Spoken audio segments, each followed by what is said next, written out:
Welcome, ladies and gentlemen, to Commodity TV and a new edition of our online interview series. We want to get an update from Osisko Development, and Sean Roosen, the CEO, is here with us. Good morning, Sean, and welcome.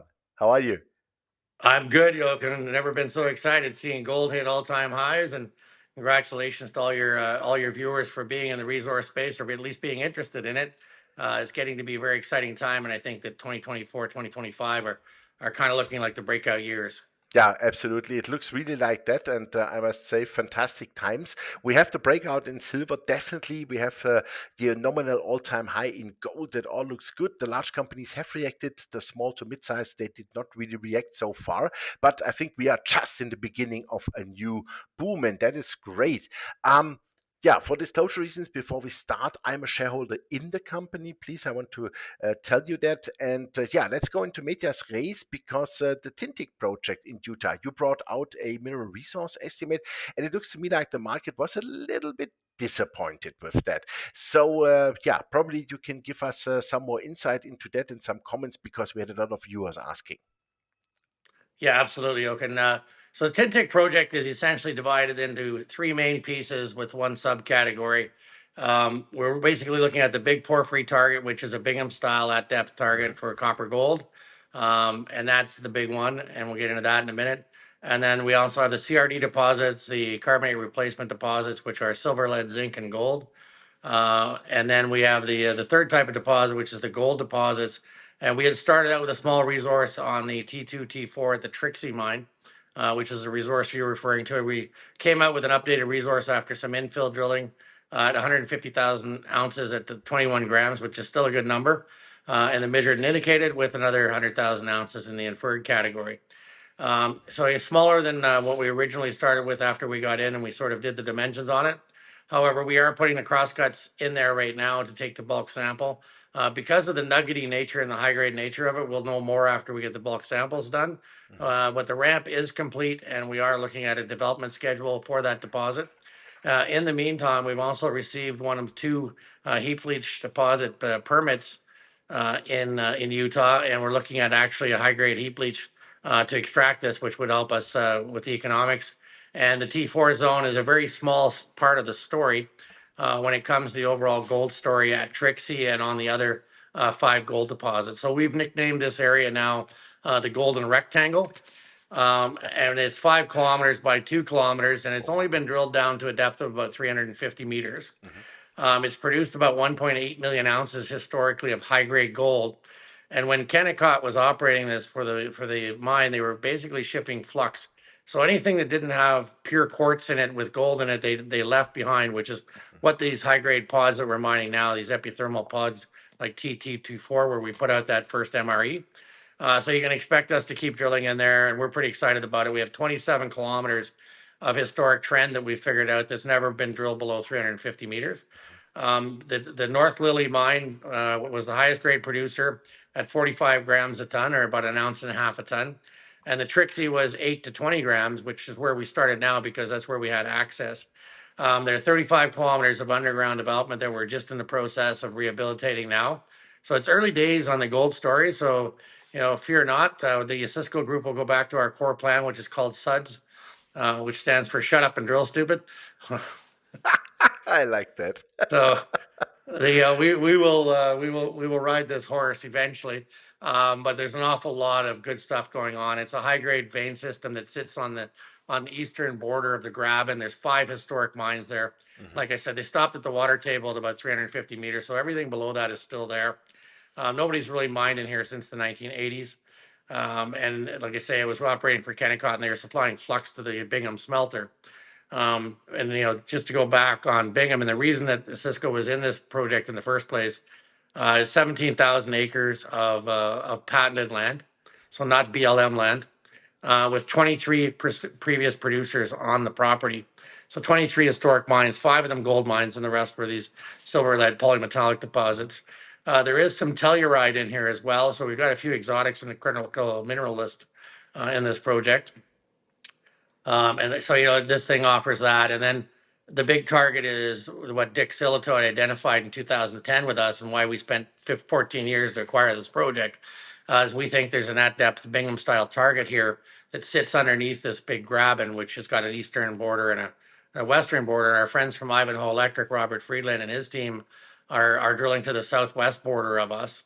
And then Freeport is on the south border. We were able to own this piece of property because we were early to the story, and it was a land consolidation package, and nobody had ever been able to consolidate the land package up until about 2 years ago, and we were first ones out the gate, and we got first mover advantage to acquire it. So I'm very excited for the ODV shareholders that we got this land package. The fourth part of this story is that there's a historic tailings pond there that we think contains somewhere, between 150 and 350 million dollars worth of manganese that's now on the critical minerals list, and we're receiving encouragement from the government in Utah to explore that and see if what the economic value might actually be. So that work is ongoing, and that could be some low hanging fruit that goes along with our low capex intentions on the gold business. But the big prize here will be the drilling of the Bingham style porphyry. We've drilled the first couple of holes in there. We're waiting for drill results right now, but we are extremely encouraged by what we see. And to remind viewers, the Bingham mine is one of the largest copper gold mines in the world, and the second largest one in North America. Produced 57 million ounces of gold, 800 million ounces of silver, and 35 million tons of copper in about the first 1,800 meters, and still mining. And it's the reason that Salt Lake City exists. That one mine has been on the go essentially since the turn of the century. This is a historic mining camp that started probably in 1860s. And there's lots of work left to do here at depth, and nobody ever went below the water table. And remarkably, this porphyry target that we're drilling right now has never been tested. So we've got quite a few players on the go in the region, with Mr. Friedland to the south using his Typhoon. We've been doing more of the IQ to NQ conversion, but the NQ being the size of the drill core that we're drilling. And we've looked at enough of our geophysics, and we're drilling now. We probably have about somewhere between 10 and 20 holes in this first pass, and we're 2 holes in right now. We've seen some very encouraging things at depth as well, including these very spectacular copper stalactites at the bottom of the shaft in Trixie. But stay tuned; it's relatively early days. It feels a lot like when we got to Malartic, when we putting together all the historic data, and we sort of think, okay, there might be a few 100,000 ounces here, and then just building towards that overall geological story. Canadian Malartic, we bought that for, Barrick sold it for $1. We bought it for $88,888, and we ended up selling it to Agnico and Yamana in 2014 for $4.1 billion. And now that deposit has got another sort of 16 million ounces in the underground, and we had 13 million ounces in the open pit. We sold it. So these old historic camps, you need to work them. We need to do the suds on it. Shut up and drill it, stupid. And that's where we're at right now. And I think it's going to be exciting times. And it is polymetallic with a lot of the metals that are in the critical minerals business. So that kind of gives you where we are in Utah. We also have ongoing transactions potential with the Mexican asset. We were very close to having an open pit permit there.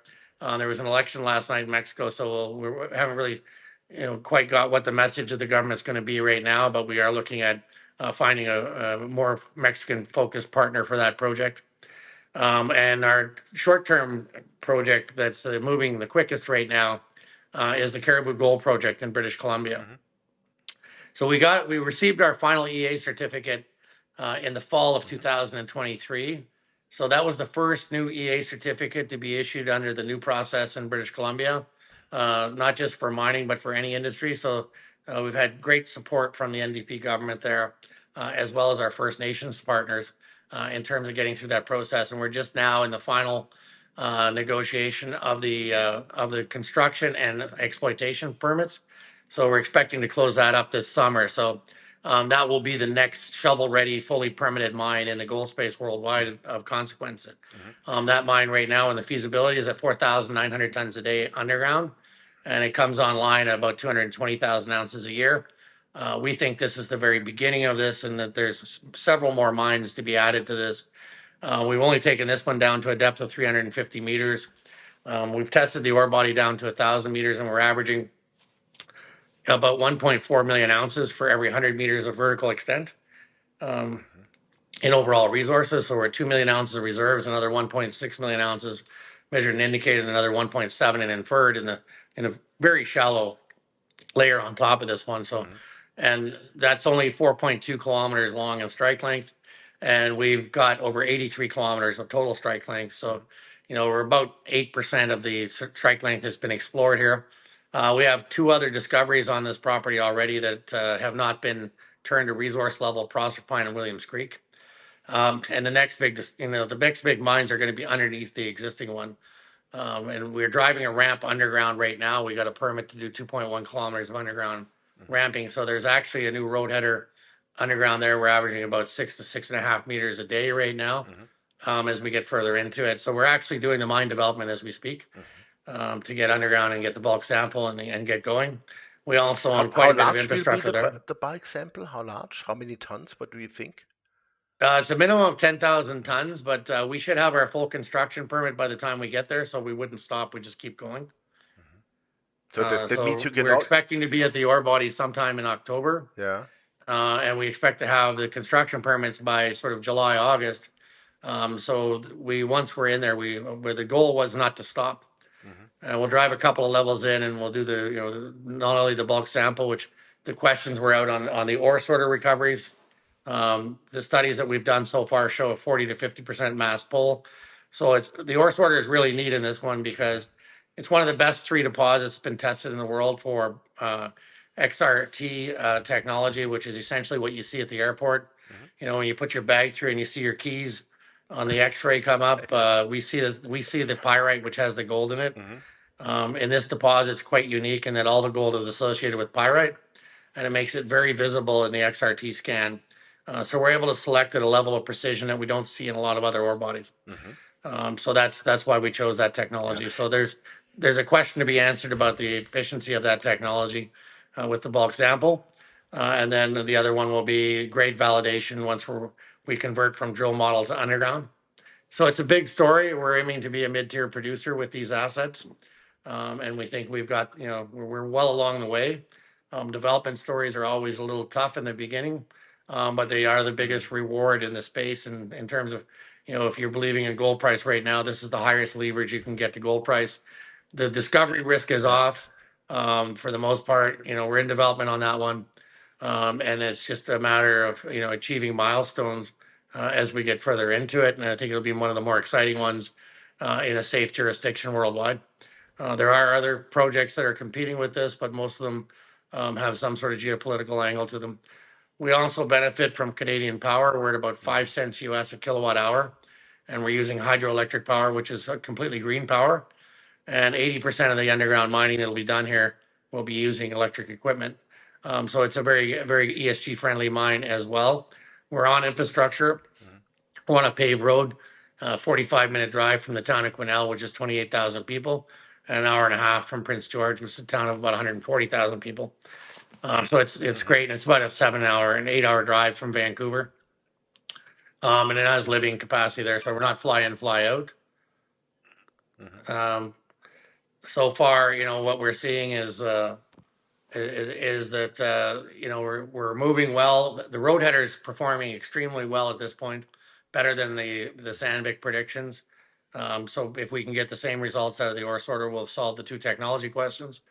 And then the grade reconciliation is the only one. And we're also looking at doing some deeper drilling. I guess we drilled down to 900 meters, 970 meters was where we hit the ore body. We see no change in this ore body at depth. And we've got 4.1 kilometers of strike length, which means we can increase the mining rate if we go at depth. And so we're looking at, once we get this 4,900 ton a day project up and going, to see what the expandability of this project is going to be. And it's quite a big project. Absolutely. And I saw also that you have drawn, or you have organized with National Bank of Canada a 50 million US dollar delay draw term loan facility. So will that bring you then into the status of the project finance? Will that be enough? And how much money needs to be invested, and where do you see the timeline for all of that? So we've been working on the project financing for quite some time. Obviously, having the permit in hand will be the big catalyst. And so that's where we're working. The reason we did that facility was to bridge the timeline between the final permit and the here and now. So it's a good facility. We've got about $52 million available to us. Plus, we've got an undrawn component of 25 million on the loan. So we've got quite a bit of cash available in the company as we sit right now. We have about 15 to 20 million dollars in our equity book that's of disposable assets, and we've got quite a bit of active partnership potential on the go. As this is one of the big projects out there that can make it to a tier 2, tier 1 gold mining status, coming online at 220,000 ounces a year.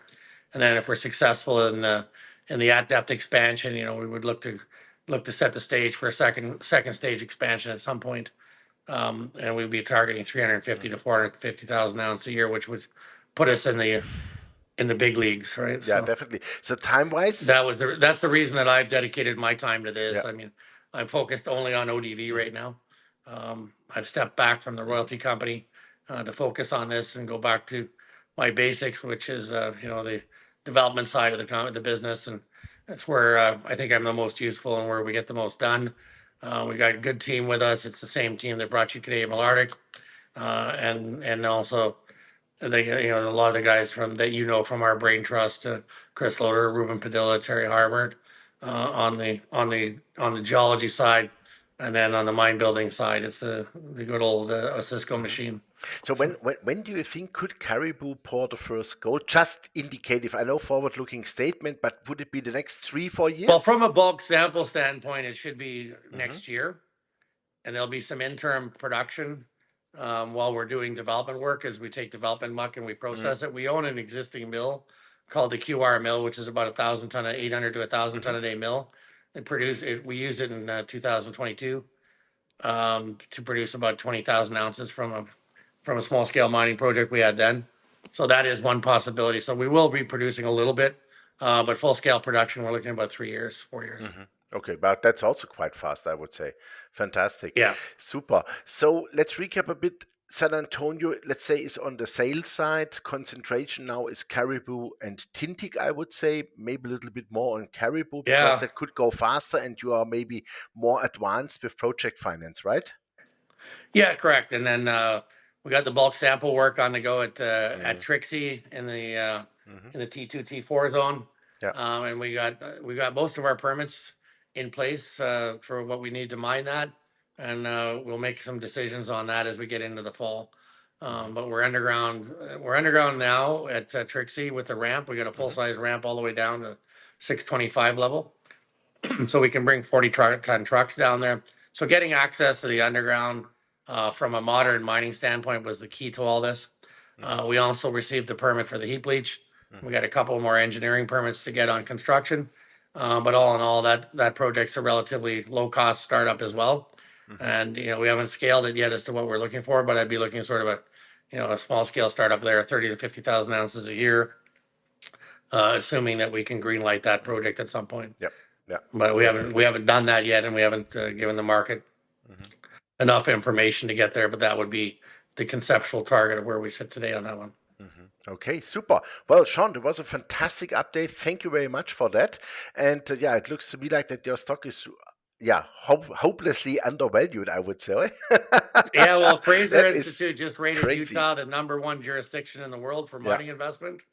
Yeah. And British Columbia, I think, is moving up the ranks. But we're on infrastructure, on road, and on grid power in BC. So two good jurisdictions, and we see mining advancing in Canada quite a bit Hmm. up the food chain in terms of ESG as we get further into the story here, Hmm. with the focus on critical minerals and the general GDP increase. Yeah. Okay. Super. Sean, thank you very much. I wish you all the best. And yeah, see you soon. Thank you. Thanks very much, Thank and you. good luck to your investors. Thank you. Yeah, ladies and gentlemen, that was Sean Rosen, the CEO of Osisko Development. And yeah, now you know why I am a shareholder. And honestly, will buy some more shares, definitely, because that price is way too low. We have a first price target of $6 to $8 in the longer term. We see the stock going easily to 11 to maybe 15 again. Don't forget the stock was in a high at approximately $22, $24. And yeah, I must say this is a world-class team. team. Sean Rosen has proven that he really knows what he's doing. And I also bet not only on projects, but I bet also on the teams which are running the projects. And I think you have here an absolutely top tier world class team who is doing Cariboo, but also Tintic. And this will be two producing mines. I also like the idea that Mexico, let's say, is on the for sale. I think that makes sense. Now the concentration is really on the US and Canada. And to be honest, I think also the project financing will be something which they are really able to do because they proved it with Canadian Malartic, with their history, and I think they have the connection to do it. So really have a look at Osisko Development. Makes absolutely sense today at approximately $2.70, $2.80 Canadian to buy the stock. Way too cheap, great quality. Thanks for watching us, and bye bye from Switzerland.